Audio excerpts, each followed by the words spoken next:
Europe 1. Le grand direct de la santé avec aujourd'hui Jean-Michel Cohen, le docteur Marcel Lichou, Elisabeth Assayag et notre pédopsychiatre, le docteur Stéphane Clerget. On vous attend si vous avez des questions au 3921 justement sur les enfants turbulents. Comment faire face à un enfant turbulent à la maison ou à l'école? C'est pas évident.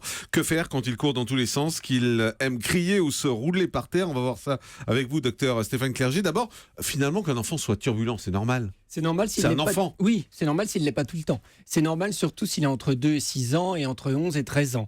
Mais c'est vrai qu'un enfant qui est tout le temps agité, qui est incapable de rester assis en classe, c'est pas normal. Un enfant turbulent, un enfant hyperactif, c'est la même chose? Alors l'enfant hyperactif, c'est une sous-classe. C'est vrai qu'on a tendance, vous faites bien de le signaler, à qualifier d'hyperactifs tous les enfants un petit peu agités maintenant. Et on voit même des professionnels qui posent le diagnostic d'hyperactivité après un quart d'heure de consultation, voire qui proposent un traitement. C'est pas sérieux. L'hyperactivité avec déficit de l'attention, qu'est-ce que c'est? C'est des enfants qui effectivement tiennent pas en place, mais qui en plus arrivent pas à se fixer, à être attentifs sur une activité, quelle qu'elle soit, en dehors de regarder un écran de télévision.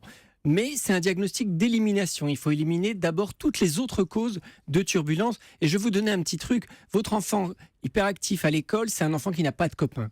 Un enfant qui est agité, mais qui a des meilleurs copains depuis un petit moment, eh bien, il n'est pas hyperactif. Parce que le vrai enfant hyperactif, il est rejeté par les autres. Donc, il va vous dire, oui, j'ai 10 000 copains, toute la classe, c'est mes copains. En vérité, il n'est pas capable de maintenir une relation de qualité. Et il y a un guide avec des critères précis pour définir ce qu'est un enfant hyperactif? Oui, c'est un diagnostic qui doit être médical, un diagnostic de spécialiste de pédopsychiatre. Donc, il y a effectivement des tests, mais qui sont des tests poussés. On trouve sur Internet des tests en 5 minutes, ça n'a pas de valeur. Et puis, un vrai interrogatoire, encore une fois, pour éliminer toutes les autres causes d'agitation.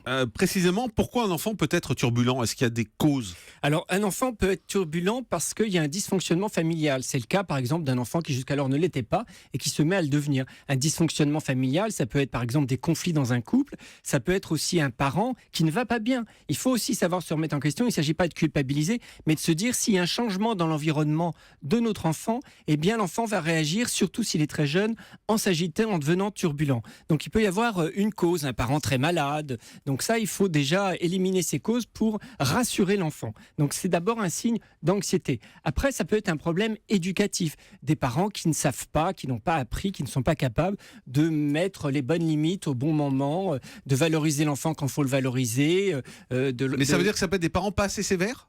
C'est pas assez sévère, c'est surtout... Parce que vous dites qu'ils sont pas capables de mettre des limites, donc c'est un peu ça. Mais c'est pas toujours sévère la limite. C'est-à-dire qu'il y a des gens, ils sont pas sévères, mais ils savent mettre les limites, ils savent dire stop sans s'énerver. Si c'est ça être sévère. Alors je pose la question autrement. Est-ce que c'est un problème d'éducation? Ça peut l'être en effet, un problème d'éducation, mais l'éducation est adaptée. C'est-à-dire qu'un jour on va dire oui pour ceci et le lendemain on va dire non. C'est-à-dire que les règles sont pas claires. Voilà, exactement. C'est l'importance de la précision des règles. Et puis ça peut être aussi un enfant qui a des problèmes de besoin. La première cause d'enfants turbulents, c'est d'ailleurs, ce sujet est intéressant, c'est le premier motif de consultation pour les enfants de moins de 6 ans chez le pédopsie. La première cause, c'est le manque de sommeil.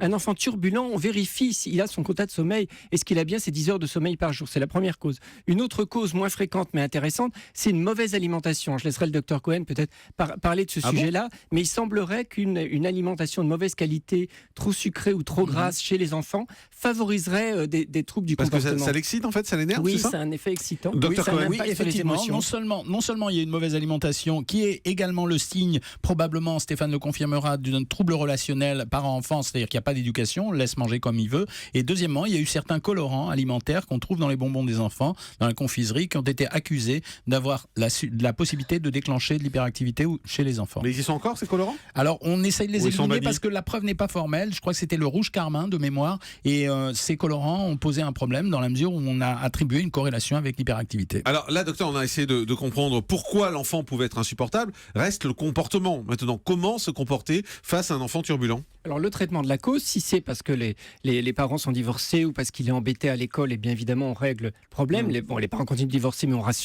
rassure l'enfant. S'il manque de sommeil, on améliore son sommeil. La fessée, c'est la solution? Non, c'est jamais la solution, parce qu'en fait, ce qu'on risque, c'est que l'enfant réagisse. Non seulement il sera turbulent, mais en plus il deviendra violent. Parce qu'il voit qu'on règle les problèmes en le frappant, donc lui il va régler les siens en frappant. En revanche, ça va de soi, il y a des enfants qui ont besoin de beaucoup d'activité physique. Donc après l'école, on va au parc, on reste pas devant la télévision. On limite le temps d'écran. Les écrans, ça calme les enfants turbulents, mais après, ils explosent 2 fois plus. Donc beaucoup d'activité physique. Les enfants ne font pas suffisamment d'activité physique aujourd'hui. Beaucoup d'activité physique. Et un enfant comme ça qui a un problème d'attention, etc., on lui consacre du temps. Il faut passer du temps avec lui. Donc ça veut dire que la réaction, ça peut pas être va dans ta chambre. Non, c'est au contraire, je vais avec toi. Oui, je vais avec toi. Je sais, on lit partout, va dans ta chambre. Oui, c'est ça, oui. Je vais avec toi dans ta chambre et on fait une activité ensemble. Vous allez voir, tout va retomber. L'enfant qui est turbulent, il a d'abord envie que vous fassiez des choses avec lui. Est-ce que ça marche la punition, t'es privé de dessert? La répression, c'est la première chose qui est utilisée. Il n'y a pas besoin de la conseiller puisque tout le monde l'a fait. Donc l'idée, ça serait plutôt d'essayer un petit peu autre chose. Et privé de télé ou privé d'ordinateur non plus. Privé de télé, c'est très bien. Ça c'est très bien parce que les écrans favorisent l'agitation après l'écran. Mais vous êtes au supermarché avec votre enfant qui court partout, qui est turbulent. Eh bien, vous lui proposez une activité. Ce qu'il faut, c'est positivité. Mais qu'est-ce qu'on lui propose de faire? D'aller chercher les trucs, va chercher les céréales. Voilà, c'est ça, exactement.